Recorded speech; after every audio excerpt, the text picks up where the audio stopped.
주시는 말씀은 마가복음 8장 27절에서 30절까지의 말씀입니다. 신약 67면에 있습니다.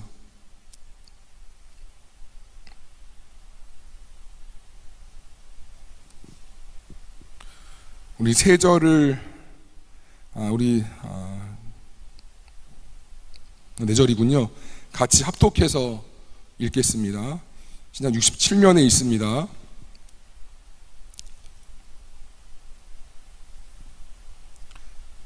시작.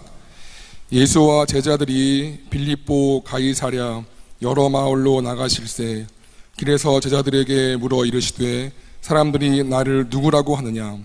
제자들이 여짜와 이르되 세례 요한이라 하고 더러는 엘리야 더러는 선지자 중에 하나라 하나이다. 또 물으시되 너희는 나를 누구라 하느냐. 베드로가 대답하여 이르되 주는 그리스도시니 이다 하매 이에 자기 일을 아무에게도 말하지 말라 경고하시고. 아멘. 너희는 나를 누구라느냐 라는 제목으로 하나님 말씀을 증거하겠습니다. 우리 같이 한번 인사해 보시겠습니다. 네, 저와 영역 보시면서 잘 오셨습니다 라고 같이 한번 인사해 보겠습니다. 시작. 네, 잘 오셨습니다. 네, 잘 오셨습니다. 네, 정말 잘 오셨습니다. 하나님의 은혜의 자리에 있는 곳이 잘 오시는 겁니다. 네, 다른 곳이 아니라 하나님의 생명이 선포되는 곳에 있는 것이 잘 오시는 겁니다. 성경에는 구약에 한 번, 신약에 한 번 아주 중요한 질문이 나옵니다.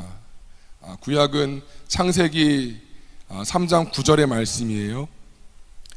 여호와 하나님이 아담을 부르시며 그에게 이르시되 네가 어디에 있느냐. 첫 번째 중요한 질문이에요. 네가 어디에 있느냐. 아담과 하와가 선악과를 먹음으로써 죄가 들어오지요. 그러므로 말미암아 하나님과 그토록 친밀했던 관계는 두려움으로 바뀝니다. 두려우니까 하나님의 낯을 피하여서 우리가 아는 것처럼 동산 나무 뒤에 숨지요. 아담아 네가 어디에 있느냐.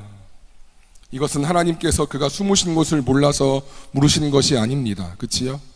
하나님 앞에 있어야 할 존재가 없기 때문에 아담아 너의 존재가 지금 어디에 있느냐 라고 물어보시는 거지요. 나와 사랑했고 나와 친밀했고 나 곧 너요 너 곧 나였던 아담과 하나님과의 관계가 끊어져서 하나님을 피하여 도망갔던 아담의 모습입니다. 구약에만 600번 가까이 등장하는 히브리어 단어 아담은 대부분이 사람이나 인류로 번역되었습니다. 그러므로 이것은 아담에게만 국한된 말씀이 아닌 것입니다. 인류의 전 역사를 걸쳐서 하나님께서 지금도 모든 인류에게 말씀하십니다. 네가 어디에 있느냐. 엄마의 품을 떠난 아이는 그렇지요. 아무리 좋은 음식을 있고 따뜻한 집이 있다 한들 참된 만족과 안정을 취할 수가 없지요. 마찬가지로 인류사를 아주 좌지우지하는 철학이 있고 우주를 넘나드는 인류의 기술이 있다 한들 그 아이에게 엄마의 품을 대체할 수 없는 것처럼 인간에게 하나님의 품을 대체할 수는 없습니다. 오늘 하나님께서 여러분 각자에게 네가 어디에 있느냐, 하나님께서 여러분의 존재를 물으신다면 여러분 어떻게 말씀하시겠습니까? 네, 하나님, 제가 하나님 앞에 있습니다. 제가 하나님이 원하시는 바로 있어야 할 그곳에 있습니다 라고 답변할 수 있겠습니까? 한번 생각해 보시기 바랍니다. 두 번째 중요한 질문은 신약의 말씀으로 오늘의 본문의 말씀입니다. 너희는 나를 누구라 하느냐. 이전 질문이 인류의 모든 인류를 향한 그 질문이었다면 이 질문은 모든 교회, 모든 하나님의 백성을 향한 질문입니다. 예루살렘 거리 한가운데에서 여러분 나를 누구라고 합니까? 라고 물어보신 것이 아니라 예수님이 항상 보고 대면했던, 항상 대화했던 제자들에게 하신 질문이라는 것을 주목해야 합니다. 가고 오는 모든 이 땅의 교회와 신자들은 예수님의 이 질문, 너희는 나를 누구라 하느냐에 정직하게 대답할 수 있어야 합니다. 여러분, 나에게 예수는 누구지? 나에게 예수는 과연 어떤 존재지? 내 팍팍하고 이 바쁜 삶과 예수는 어떤 관련이 있지? 이 질문에 따른 나의 고백이 우리 인생의 어떤 이슈보다도 중요하고 급하고 핵심적인 건 이 질문의 답에 따라 늘 말씀드리지만 우리 영원한 삶과 죽음이 갈라지기 때문입니다. 그냥 교회에 나오고 안 나오고의 문제가 아닌 것이에요. 지금 드린 말씀은 길어야 90년, 요즘은 좀 더 늘어났으니까 100년까지 봅시다. 이 땅에서의 삶뿐 아니라 죽음 이후의 영원한 삶이 생명이냐 사망이냐가 이 질문에 대한 답에 걸려 있습니다. 오늘 말씀을 듣는 가운데 우리 각자에게 너는 나 예수를 누구로 아느냐, 이 질문에 답할 수 있는 은혜가 있기를 간절히 기도하겠습니다. 본문에서는 두 가지를 보고 싶습니다. 예수님은 왜 제자들에게 이러한 질문을 했을까요? 예수님께서 어떤 반응을 기대하시면서 이 말씀을 했을까요? 그리고 두 번째, 예수님은 이스라엘 수많은 지역 중에서 왜 하필 가이사랴 빌립보에서 이 질문을 했을까요? 왜 했는가? 그리고 그 질문을 왜 하필 가이사랴 빌립보에서 했는가? 이 두 가지를 보고 싶습니다. 우리 27절을 다시 한번 같이 읽겠습니다. 여러분, 8장 27절입니다. 말씀을, 성경을 보세요. 시작. 예수와 제자들이 빌립보 가이사랴 여러 마을로 나가실새 길에서 제자들이 물어 이르시되 사람들이 나를 누구라 하느냐. 나와 있는 것처럼 오늘 본문은 예수님께서 가이사랴 빌립보 그 지역을 지나실 때 하신 말씀이에요. 우리가 성경을 읽을 때 그냥 지명이 별로 중요하다는 것처럼 보여서 지나갈 때가 있지요. 근데 그렇지 않습니다. 이 지명은 예수님의 의도를 파악할 수 있는 정보를 담보이기 때문에 그냥 지나쳐서는 하나님 말씀을 잘 분별할 수가 없는 것이지요. 잠깐 설명드리면 가이사랴 빌립보는 이스라엘 최북단 지역에 있습니다. 지금으로 말하면 미국의 한인타운 같은, 그러니까 땅은 이스라엘 영토 안에 있지만 이방 로마 그 헬라 문화의 영향을 많이 받았기 때문에 전혀 이스라엘 같지 않은 이방 땅 같은 그런 지역이었습니다. 이곳은 이스라엘 전 지역에서 가장 아름답고 풍요로운 곳 중에 하나인데요. 하지만 이런 이방 지역의 그런 문화 때문에 유대인들은 이곳을 가기를 꺼려했습니다. 하지만 이곳은 그 가이사랴 빌립보 그 북쪽에 있는 헬몬산이죠. 헬몬산에서 녹은 눈이 다시 땅에 들어가서 올라오는 물이 풍부한 곳입니다. 지금도 이스라엘 상수원의 50%를 이 지역에서 담당한다고 해요. 그리고 이 지역이 요단강의 발원지고요. 이 지역의 서쪽 평야가 풍부한데 서쪽 평야가 시작되는 그런 처음 곳입니다. 그러니 그 풍부함과 비옥함은 이스라엘 중에서 가히 최고라고 해도 손색이 없는, 지금도 성지순례하면 바네아스라고 그러죠. 지금은 바네아스, 이 빌립보 지역을 항상 포함시킬 정도로 지금도 아주 유명한 곳입니다. 근데요, 때문에 이곳은 고대부터 바알 숭배의 중심지였습니다. 바알을 숭배했던 이방 땅과 가까웠고요, 그렇죠? 그리고 땅도 비옥했기 때문에 이방 문화가 자리 잡기에 아주 좋은 조건이었지요. 그곳에는 그 당시에 14개나 되는 바알의 신전들이 있었고요. 그 다음에 풍요를 기원하는 제사 의식의 음란이 있었습니다. 뿐만 아니라요, 그곳에는 커다란 언덕이 있었는데 그 언덕에 큰 동굴이 있어요. 제가 이따 사진 보여드릴게요. 그 동굴에 그리스 신화의 목축과 살림의 신이라고 하는 판이라는 그 신화 속의 그 신을 숭배하는 그런 지역이었습니다. 뿐만 아니라 이곳을 관할하는 헤롯 빌립은 로마 황제 티베리우스에게 잘 보이기 위해서 이 도시를 바쳤습니다. 그래서 이름이 명칭이 가이사랴죠. 시저에게 바쳤다 해서 가이사랴. 근데 이미 지중해 연안에 또 있어요, 가이사랴가. 그래서 그것과 구분하기 위해서 자신의 이름을 뒤에 붙인 거죠. 가이사랴 빌립보. 때문에 거대한 황제 신전과 곳곳에 철저한 황제 숭배가 되었던 곳입니다. 다시 말해 가이사랴 빌립보는 이스라엘 지역에서 가장 비옥한 곳이었지만 그만큼 우상 숭배가 가장 극심했던 곳이었습니다. 고대부터 내려오져 오던 전통적인 바알 숭배, 그리고 그리스 신화에서 나왔던 그런 판이라는 그런 신화를 숭배했던 것에 뿐만 아니라 황제 숭배까지 우상의 종합 세트장 같은 곳이었습니다. 가장 비옥했고 가장 풍요롭고 지금도 아주 풍부한 곳이에요. 이스라엘 팔레스타인에 이런 곳이 있나 싶을 정도로. 근데 때문에 그만큼 우상이 들끓었던 그런 곳이었습니다. 사진 보시겠습니다. 이게 지금 있는 곳인데요, 거기 앞에 물이 흐르죠? 이게 물이 안 끊어져요. 그리고 저기 큰 동굴이 보이죠? 저게 판의 출생지라고 알려지는 곳이에요. 그래서 저기서 우상 숭배가 계속적으로 이루어졌고요. 다음 사진이요. 지금 이제 위에서 본 거죠. 엄청 넓을 거예요. 저도 이제 안 가봤지만 이제 발굴하는 그런 모습입니다. 다음 사진이요. 그 당시 어떤 조감도예요. 가장 왼쪽에 가장 그 빨간색 지붕이 아우구스투스, 그죠? 옥타비아누스 그 황제의 신전이고요.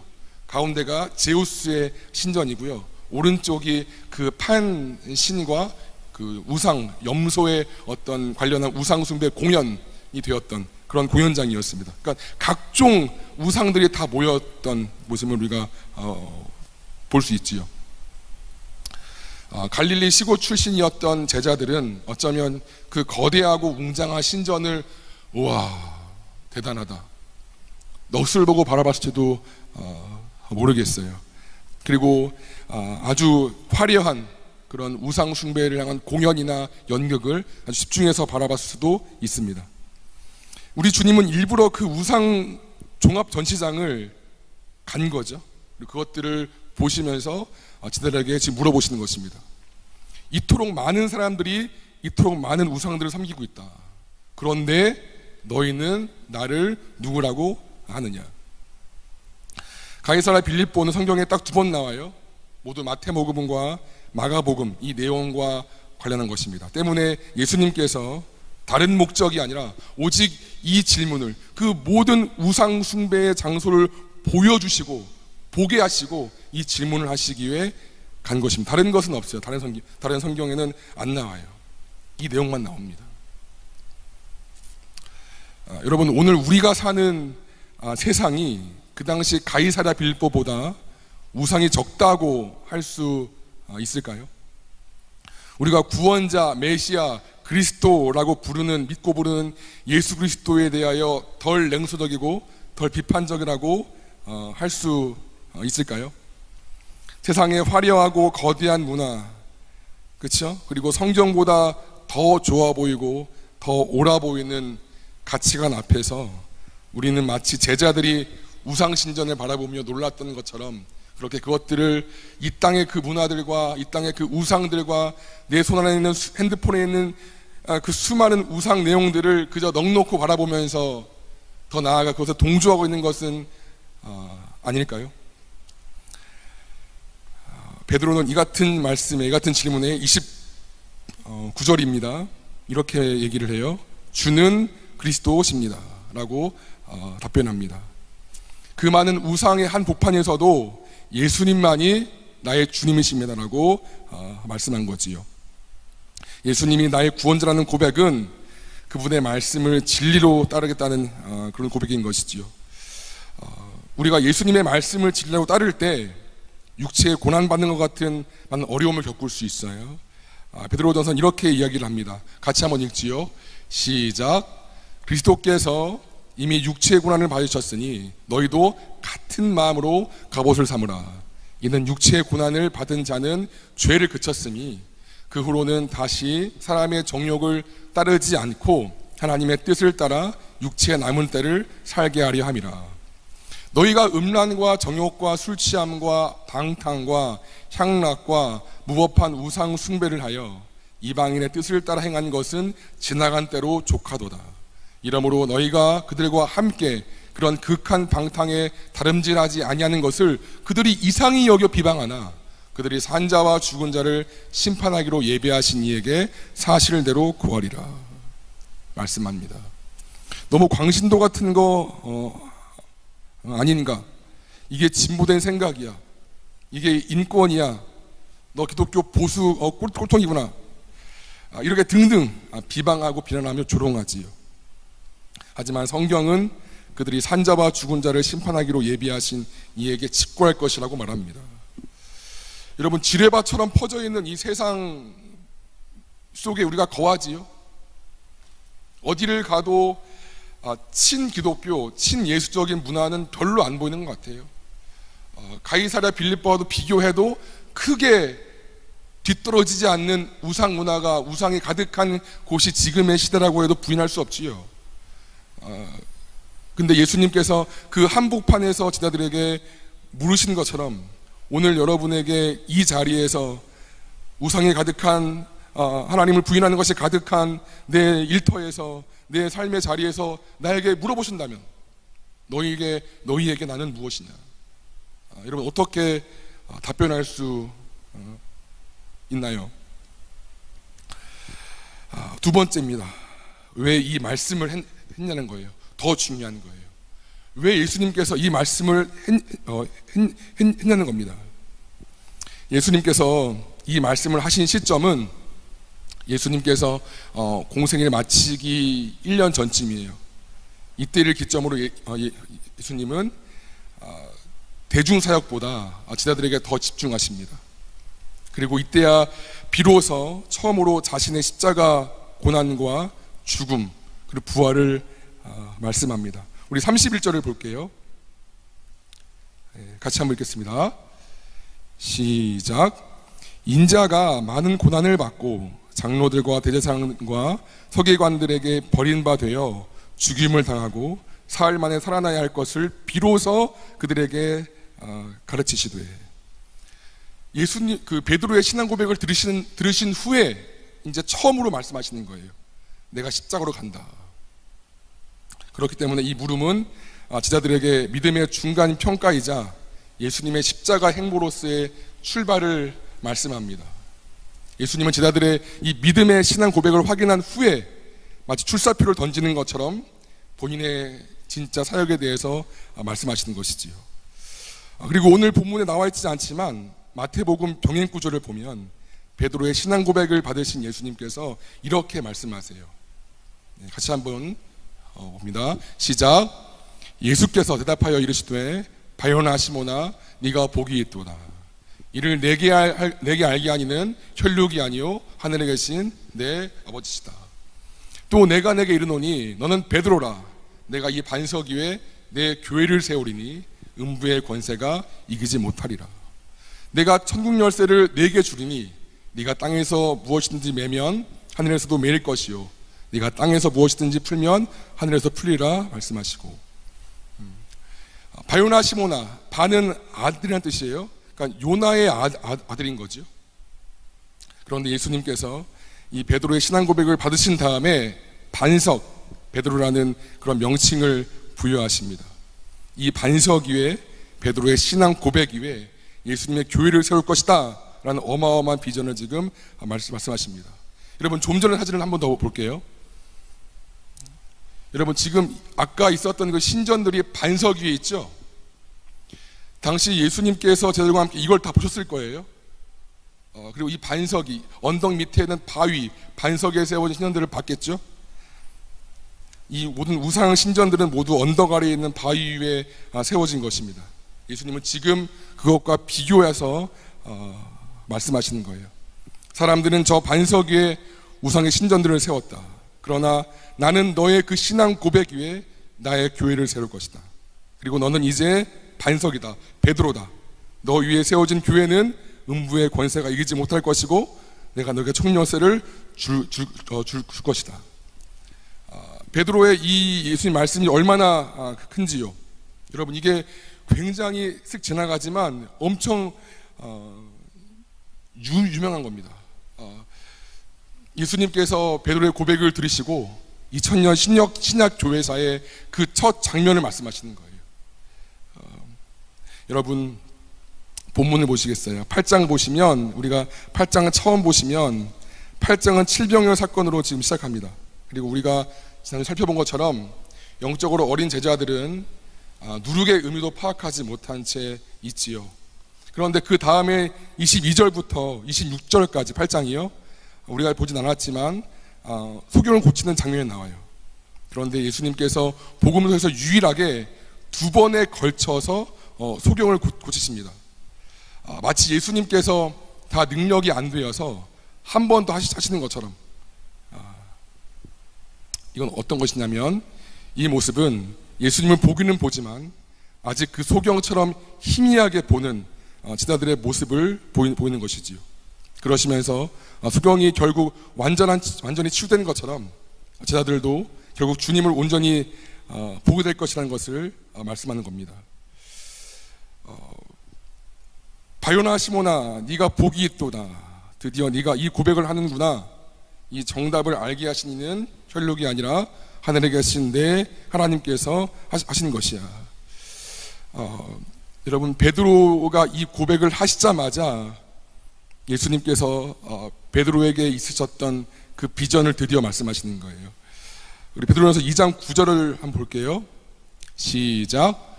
그러나 너희는 택하신 족속이요 왕같은 제사장들이요 거룩한 나라요 그의 소유가 된 백성이니 이는 너희를 어두운 데서 불러내어 그의 기이한 빛에 들어가게 하신 이의 아름다운 녹을 선포하게 한다는 거예요. 세상이 나를 향해 뭐라 하던 우리는 이런 직분에 있습니다. 여러분, 중요한 것이 있어요. 하나님께서 우리에게 꿈과 비전이 있지요. 나를 통해서만 이룰 수 있는 그 소망이 있습니다. 지금 내 모습이 이 모양 이 꼴이라서 나조차도 내게 별 기대가 없는, 그저 이 인생 어떻게 밥벌이 하나, 그렇게 생각하는 사람이 있을지도 모르겠어요. 그러나 내가 지금 그 자리, 그 위치에 있는 것은 그냥 이렇게 살다 보니까 그러는 것이 아닌 하나님의 역사인 것을 고백합니다. 흔히들 꿈과 비전을 많이 이야기해요. 한때 이런 설교가 많이 유행했어요.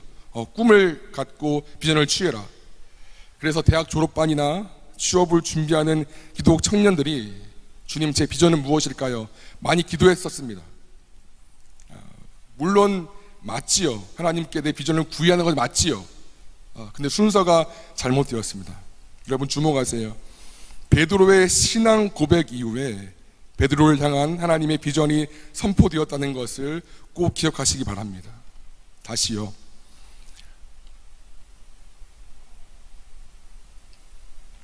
우리는 비전을 구해요. 계획을 구해요. 하나님, 내가 어떻게 삶을 살아야 할까요? 하나님, 특별히 우리 청년 때 저를 부르신 목적이 무엇일까요? 저의 비전은 무엇일까요? 많이 기도하지요. 저도 대학 때 그랬어요. 대학 졸업할 때, 하나님, 제가 이제 졸업하는데 뭘 할까요? 저의 비전은 뭘까요? 많이 기도했었습니다. 물론 이런 구함이 옳습니다. 하지만 기억하세요. 베드로의 이 마침내 신앙 고백 이후에, 그 고백을 받으신 이후에, 주님이 진정 그리스도이십니다, 이 고백을 받으신 이후에 예수님께서 베드로에 대한 비전을 말씀하십니다. 내가 비전과 꿈을 따로 구하지 않더라도 하나님은 이미 나를 알고 계시고요, 나를 사랑하시고요, 나를 쓰고 싶어 하십니다. 내가 하나님, 내 비전이 뭐예요? 내 계획이 뭐예요? 어떻게 살까요? 라고 구하지 않더라도 하나님 이미 나를 향한 하나님의 아름다운 덕을 선전하게 하기 위함이라는 그 목적이 있잖아요. 우리 거룩한 나라로 불렀잖아요. 그냥 부른 게 아니기 때문에 이미 목적이 있어요. 우리가 그걸 물론 구하는 건 좋지만 거기에 매달리지 않더라도 때가 되면 보여주십니다. 하지만 하나님께서 중요한 것이 있어요. 언제 보여주냐면, 너는 나를 누구로 아느냐. 이 물음에 우리가 마음과 영혼을 다해서 응답할 때 그냥 목사가 집어주는 거 말고요, 성경이 말하는 거 말고요, 내 진정, 내 영혼의 존재에서 하나님이 어떤 분이신가, 예수님이 어떤 분이신가, 이 고백이 나올 때 하나님이 그걸 받으시고 나서 나에게 말씀하십니다. 다시요, 순서가 바뀌었어요. 여러분들 많이 걱정되지요, 고민되지요. 내 삶에 대해서 내가 어떤 직장 갈까, 어떻게 취업할까, 뭐 할까, 어떻게 살까 등등등등. 순서가 바뀌었어요. 여러분이 하나님을 깊이 있게 만나고 그 우상의 한복판에서 주는 그리스도이십니다 라고 진정한 베드로의 이제서야 그 소경이 그 두 번 만에 눈을 뜬 것처럼 베드로가 진정한 고백을 한 이후에 그 고백을 받으신 다음에 내가 너의 너는 이제 반석이야, 내가 너의 그 반석 위에 내 교회를 세울 거야 라고 비전을 말씀하신 것처럼 우리 가운데 보여주십니다. 그럼 우리는 어떻게 살아야 할까요? 그냥 가만히 있으면 하나님의 응답이 보여지나요? 그렇지 않지요. 계속 나 자신을 하나님의 뜻에 맞추려고 애를 써야 합니다. 여러분, 하나님께서 인찬이 보이네, 인찬이, 승찬이, 태연이, 저도 마찬가지 다 뜻이 있고 계획이 있어요. 근데 베드로처럼 내 온 영혼과 내 가슴에서 울리는 예수님에 대해서 그 존재에 대해서 내 고백이 되면 그때 하나님이 나에게 숨겨뒀던 놀라운 비전을 보이시는데 그걸 내가 앞당기려면, 내가 끌어당기려면 하나님의 뜻에 계속 나를 맞추려고 애를 써야 합니다. 제자들이 예수님과 동행했던 것처럼 그렇게 하나님과 동행해야 합니다. 이 우상 숭배 천지의 세상, 온갖 반기독교적인 문화의 한가운데서 때문에 그냥 거기에 나도 순응해버리고 싶고 불편해지고 싶지 않은 그 유혹 앞에서 나를 쳐서 계속적으로 하나님의 뜻을 구하고 거기에 맞추려고 노력해야 합니다. 이것이 나를 내려놓는 것이고요, 자기 비움입니다. 여러분, 이거 없이는 하나님을 진정한 예수님을 이 질문 앞에 너에게 나는 누구니? 나 예수는 너에게 진정 누구니? 그냥 이 목사가 설교해서 예수는 뭐예요? 이 정답 말고, 이 설교, 이 성경 문자적 말고 나에게 정말 예수는 누구인가?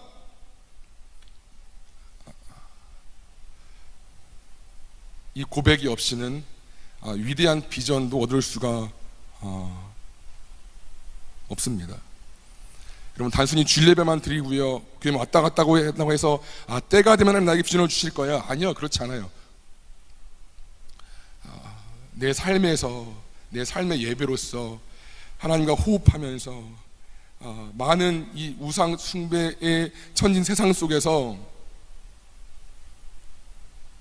나를 맞춘 것 없이는 하나님의 그 뜻을 볼 수가 없습니다.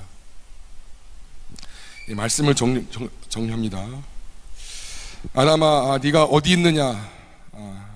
이 첫 번째 질문이지요.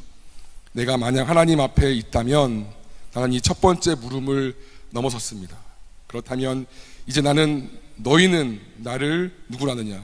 난 두 번째 질문과 조회해야 합니다. 예수님은 우상의 도시 가이사 빌립보까지 가셔가지고 그 많은 우상 천지인 도시를 보여주시면서 제자들의 그런 믿음을 시험하셨지요.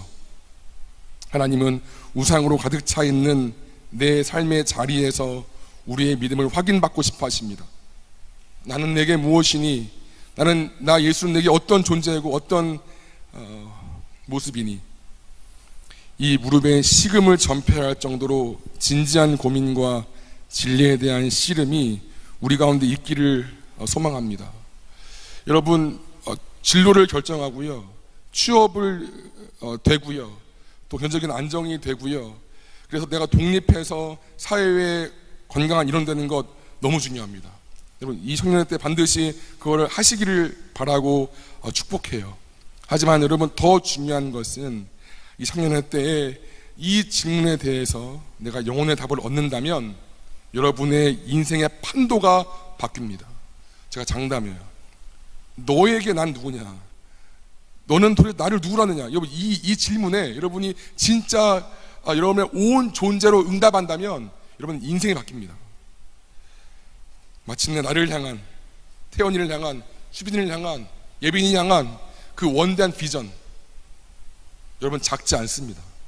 제가 늘 말씀드리지만 작지 않습니다. 하나님께서 여러분 각자에게 향하신, 여러분 스스로는 여러분을 어떻게 평가할지 모르겠고, 해석한 여러분은 어떻게 평가할지 모르겠지만, 하나님이 보시는 여러분은 작지 않습니다. 여러분이 다만 지금도 기다리시는 거예요. 여러분이 제게 주신 비전이 있어요.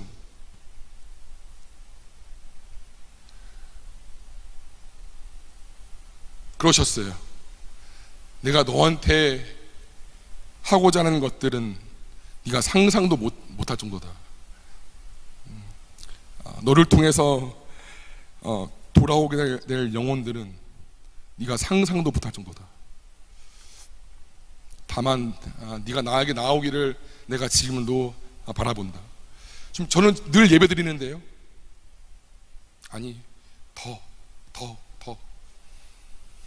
여러분, 계획도 중요하고 다 중요한데요, 하나님께 나아가시길 바랍니다. 너희는 나를 누구라느냐? 예수님의 이 물음에 진정 예수님이 나의 주님이고 나의 왕이고 그리스도의 심을 고백하게 되는 은혜가 있기를 간절히 축원합니다. 이번 순서를 잘 기억하세요. 매일매일 순간마다 우리의 믿음을 달아보시는 주님, 우리가 있는 삶의 그 우상숭배 자리에서 우리의 믿음을 보시는 그 주님 앞에 이 질문을 물어보실 때 베드로처럼 고백할 수 있는 은혜가 우리에게 있기를 간절히 기도합니다. 아멘.